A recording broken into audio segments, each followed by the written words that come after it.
नमस्कार दोस्तों, स्वागत है आप सभी लोगों का हमारे चैनल ट्रेडिंग विद अतुल में। आज हम बात करने वाले हैं जीटीएल इंफ्रा लिमिटेड के बारे में। सबसे पहले तो आप लोगों को बहुत बहुत बधाई जिन लोगों ने 0.65 के आसपास भरोसा जताया और लंबा होल्ड किया है।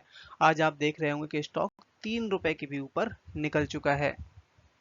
गवर्नमेंट ऑफ इंडिया की तरफ से पहले ही भरोसा दिला दिया गया था टेलीकॉम सेक्टर के लिए कि आफ्टर इलेक्शन यहाँ पे जो प्राइस है वो बढ़ा दिया जाएगा, जिससे कंपनियों का जो भी इनकम है उसमें रेवेन्यू बढ़ती हुई देखी जाएगी। तो अब यहाँ पे जितनी भी कंपनियां हैं, चाहे भारती एयरटेल, रिलायंस जियो, वोडाफोन आइडिया या और भी कंपनियां जो कि टेलीकॉम सेक्टर से जुड़ी हुई हैं, सब ने यहाँ पे अपना प्रीमियम, सब ने अपना यहाँ पे पैसा बढ़ा दिया। उसका इम्पैक्ट जितनी भी कंपनियां जुड़ी हुई हैं टेलीकॉम सेक्टर से, जो सर्विस प्रोवाइड करती हैं, उनको भी इम्पैक्ट पड़ेगा, उनकी भी रिवेन्यू बढ़ेगी। तो चलिए गाइस, शुरू करते हैं हम अपना वीडियो। साथ ही अगर आप लोगों को हमारे वीडियो के माध्यम से थोड़ी सी भी हेल्प हो रही हो तो प्लीज आप हमारे चैनल को सब्सक्राइब जरूर करें। साथ ही गाइस, हम अपने चैनल पे गिव अवे का प्रोग्राम चला रहे हैं, जिसमें गाइस हमने 3 प्राइज सिलेक्ट कर रखे हैं जो कि आपके हेल्थ को देखते हुए, और जिसमें गाइस हमने अपना फर्स्ट प्राइज रखा हुआ है साइकिल, सेकंड प्राइज रखा हुआ है smart watch and third prize रखा हुआ है स्पोर्ट शूज। ये तीनों तीनों गाइस आपके हेल्थ के लिए बहुत अच्छे हैं। और बस आपको यहाँ पे करना क्या होगा कि गाइस, आप हमारे चैनल को सब्सक्राइब करना है। और हमने अपने जो चैनल का टारगेट रखा है, 1 लाख सब्सक्राइबर का टारगेट रखा हुआ है। जैसे ही गाइस वो पूरा होगा, हम आपको ये तीनों प्राइज हमारे जो लकी सब्सक्राइबर होंगे उनको देने वाले हैं। और ये गाइस आपके लिए बहुत बड़ा काम नहीं है। आप चाहें तो इसको 6 महीने में, साल भर में, जब भी आप करवाना चाहें तो करवा सकते हैं। सो गाइस, प्लीज आप हमारे चैनल को सपोर्ट करिए। और इसमें पार्टिसिपेट करिएगा। आज का मार्केट ऑल टाइम हाई के आसपास ही क्लोज हुआ है, 24,000 के।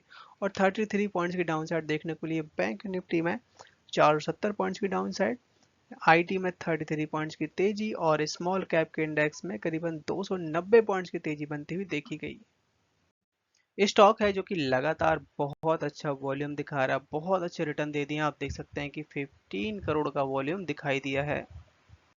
और जैसे कि हमने ये स्टॉक 0.6 के आसपास रिकमेंड किया था, वहां से स्टॉक ने काफी अच्छे रिटर्न दिए हैं, 300 से 400% तक के रिटर्न।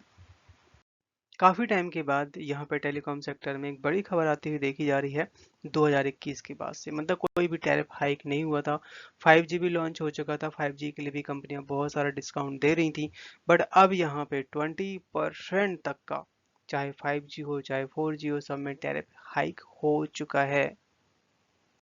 जिसमें Bharti Airtel, Vodafone Idea, Reliance Jio, ये सब अपने प्लान में बदलाव किया है। और 4 जुलाई से ये चेंज आ जाएगा, और मतलब आपको ज़्यादा पैसे देने पड़ेंगे कोई भी रिचार्ज करवाने के लिए 4 जुलाई के बाद। जिसमें वोडाफोन आइडिया है न्यू प्लान लॉन्च कर चुकी है, चाहे पोस्ट पेड हो चाहे प्रीपेड हो। वो भी 28 जून को इन्होंने अनाउंस किया है, 4 जुलाई से इफेक्टिव हो जाएगा। जिसमें वोडाफोन आइडिया है जो कि 11 से 24%, मतलब प्लान बाय प्लान अपने रेट हाइक कर रहा है, चाहे वो 4G सर्विस हो चाहे 5G सर्विस हो। और इसी तरह की जितनी भी टेलीकॉम कंपनियां हैं, सारे के सारे रेट रिवाइज कर रही हैं। बट ट्राई की तरफ से कुछ पाबंदियां भी लगाई जा रही हैं सारे सारे टेलीकॉम सेक्टर में। क्या है कि सिम स्वैप में काफ़ी ज़्यादा फ्रॉड बढ़ता हुआ देखा जा रहा है। उसमें यहाँ पे 1 जुलाई से कुछ गाइडलाइन लगाई गई है जो कि स्टार्ट हो जाएगी। 14 मार्च 2024 ट्राई की तरफ से गाइडलाइन बनाई गई थी सिम स्वैप के ऊपर, क्योंकि बहुत सारे फ्रॉड हो रहे थे। उसके लिए ये गाइडलाइन आई है जो कि 1 जुलाई से इफेक्टिव हो जाएगी। अब आने वाले हैं इसके Q2 के नंबर्स, और आप लोग देख रहे होंगे कि सेबी की तरफ से 48 आवर्स के लिए इसकी ट्रेडिंग रोकी गई है।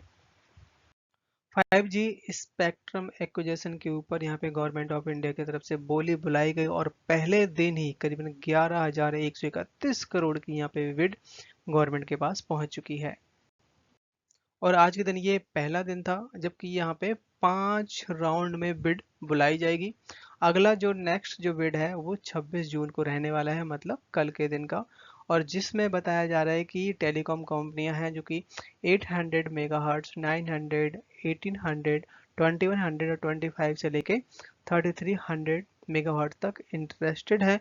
और बताया जा रहा है कि यहाँ पे लगभग पहले दिन ही जो करीबन 41 मेगाहर्ट्ज स्पेक्ट्रम 900 मेगाहर्ट्ज बैंड के ऊपर 4,465 करोड़ का यहाँ पे पैसा लगाया जा चुका है। और साथ ही 1800 मेगाहर्ट्ज बैंड के ऊपर 6,306 करोड़ का यहाँ पे पैसा इन्वेस्ट किया गया है।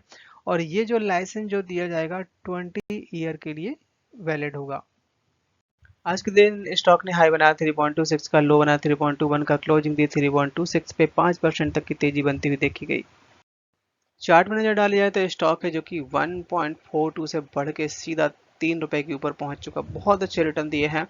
बट अब हमें कोशिश करनी पड़ेगी कि अगर हम ऊपर तरफ के लेवल देख रहे हैं तो स्टॉप लॉस लगा के जरूर रखना है। जैसे 3.26 का है तो हमें 3 रुपए का स्ट्रिक्टली स्टॉप लॉस लगा के रखें और ऊपर तरफ के लेवल 3.6 तक के। रिटेल इंफ्रा को जो अप्रूवल मिला था करीब 12,500 करोड़ यहाँ पे रिकवर करने का फ्रॉम एयरसेल, इसके बाद से काफी अच्छी तेजी बनती हुई देखी गई करीबन 25% से 30% के बीच में। बट इस न्यूज के बाद अभी तक और कोई न्यूज नहीं आई है, तो थोड़ा सा आप चाहें तो ध्यान रखें क्योंकि प्रॉफिट बुकिंग भी आ सकती है।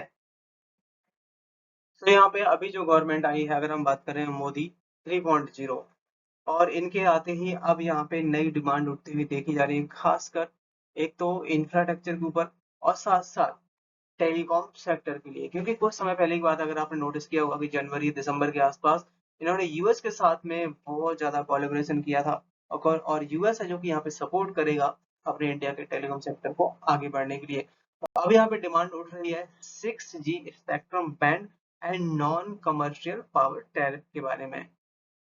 क्योंकि जिस तरीके से यहाँ पे एआई लॉन्च हुआ है, एआई के थ्रू बहुत सारा कंट्रोल होने वाला है। और एआई तभी वर्क कर पाएगा जब आपका इंटरनेट बहुत ज्यादा फास्ट होगा, जिसमें 6G के बारे में बात कही जा रही है।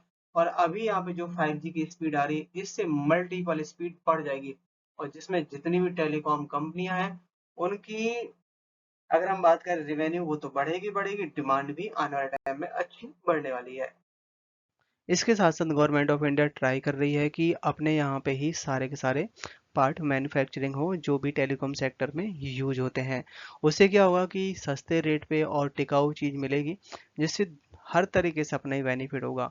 टेलीकॉम सेक्टर को कम रेट पे मिलेंगे, उनकी अर्निंग बढ़ेगी, साथ साथ और जो कंपनियां होंगी जो वो कंपोनेंट बना रही होंगी उसको भी बिजनेस मिलेगा, जिससे चारों तरफ से यहाँ पे आने वाला टाइम गेम चेंजर साबित हो सकता है टेलीकॉम सेक्टर के लिए, जिस तरीके से गवर्नमेंट ऑफ इंडिया प्लानिंग कर रही है।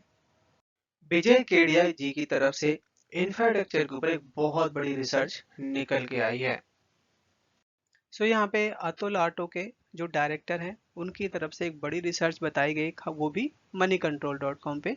और इनका मानना ये है कि जो 2003 से लेकर 2007 के बीच का टाइम था, उस समय बहुत ज़्यादा तेज़ी देखने को मिली थी इंफ्रास्ट्रक्चर के ऊपर। तो यहाँ पे उसी तरह की यहाँ पे तेज़ी इस समय दिखाई दे रही है और आने वाला टाइम भी अच्छा रह सकता है, क्योंकि यहाँ पे गवर्नमेंट काफ़ी ज़्यादा एक्सपेंड करता हुआ देखी जा रही है, काफ़ी ज़्यादा पैसा लगाती हुई देखी जा रही है इंफ्रास्ट्रक्चर के ऊपर। और खासकर आप देख सकते हैं कि like thermal energy, road, railway, construction and real estate, इन सब में काफ़ी अच्छा बूम दिखाई दे रहा है और बहुत जल्द यहाँ पे और भी अच्छी तेजी बन सकती है। इस समय जिस तरीके से हर एक सेक्टर में ग्रोथ बनी हुई है, बताया जा रहा है कि टेलीकॉम सेक्टर आने वाले टाइम में गेम चेंजर साबित हो सकता है, जिसमें एफडीआई की मंजूरी मिलती हुई देखी जा रही है आने वाले टाइम में 2025 तक। अब यहाँ पे एफडीआई भी अपना स्टेक खरीद पाएंगे, खासकर टेलीकॉम सेक्टर में।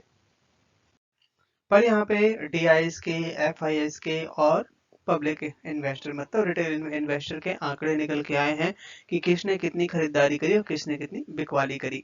तो अगर हम बात करें यहाँ पे डीआईएस की तरफ से, तो डीआईएस की तरफ से लगातार यहाँ पे धीरे करके स्टेक कम किया जा रहा है। आप देख सकते हैं 46% तक का स्टेक था एक साल पहले, जो कि इस समय 43% स्टेक रह गया है। और अगर हम कंपेयर करें दिसंबर के महीने से तो 1% तक कमी हुई है।